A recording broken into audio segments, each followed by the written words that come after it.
Welcome to Pindar Poetry. We hope you learned something new.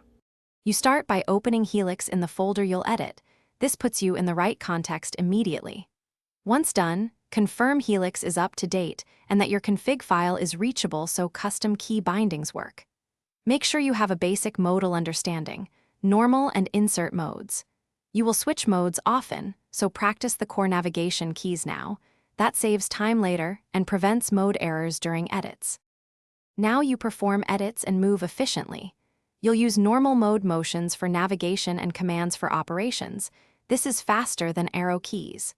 When inserting text, enter insert mode and commit with esc, then use command line verbs to save or quit. Once done with a selection, apply edits with change, delete, or visual mode commands. These combine motions with operators, so think in terms of action plus mode. Finally, assemble complex workflows. Record macros for repetitive edits, use registers to copy between files, and apply global search and replace carefully. Open multiple panes for side-by-side work and use buffer commands to switch context. This keeps your flow intact.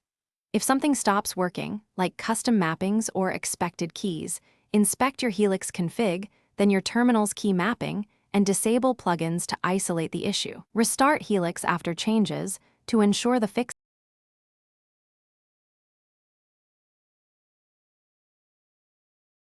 Thanks for watching. Consider subscribing if we helped you.